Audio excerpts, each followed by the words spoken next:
Hi, my name's Robert Jenkinson, and I work as a counsellor therapist here in New Zealand. And this is part 2 of the sexual abuse training that I offer.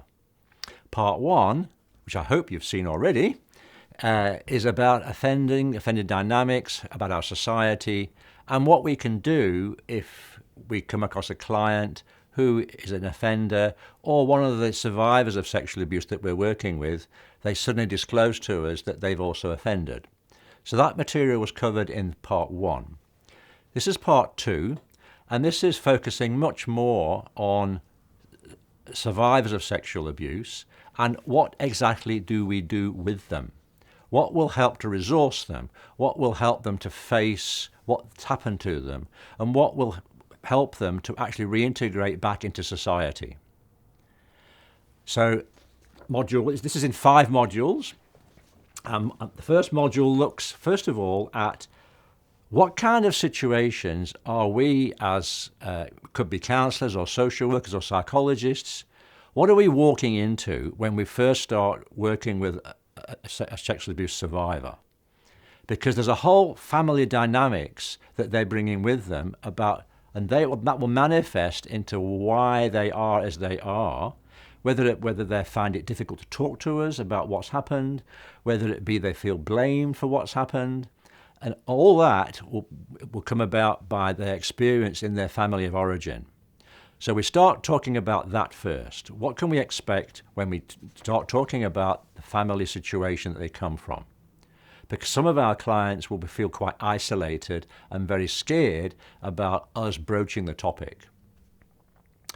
The next module looks at the common effects of sexual abuse.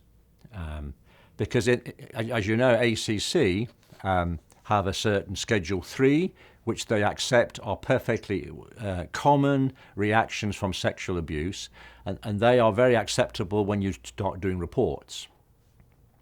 So we look at what's the common effects. Module 3, we mainly focus on a model of Judith Herman.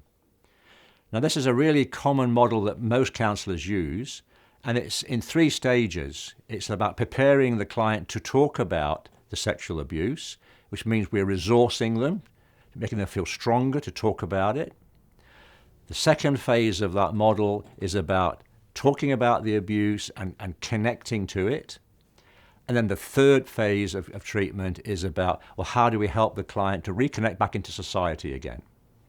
So what I do in this training is I give you over 60 exercises to do with clients in each of those stages. So you will know exactly what to do depending on which stage you are now working in. So that's module 4.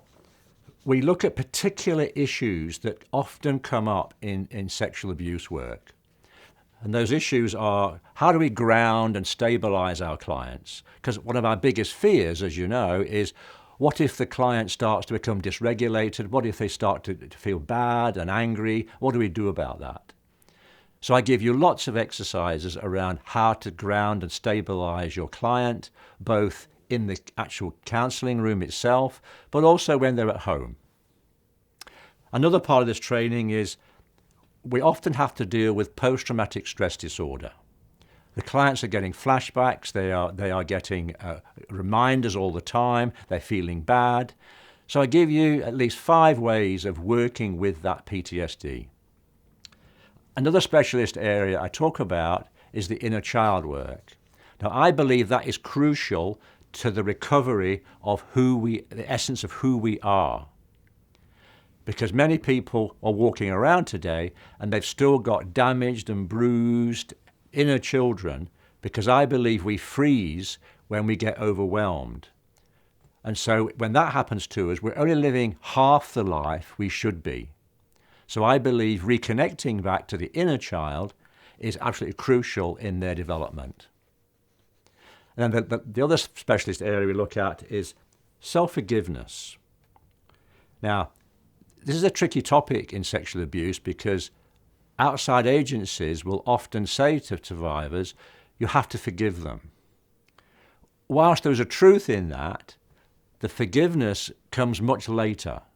And usually it's self-forgiveness, which is the hardest thing to do. We find it much easier to forgive other people, but not ourselves. And then finally, we look at what some of the New Zealand research shows about what is it that survivors of sexual abuse actually want from us as caregivers or counsellors or social workers. What are they looking for from us? And it'll surprise you to know it is not as technical as you might think. So that's part 2. And so I look forward to seeing you then.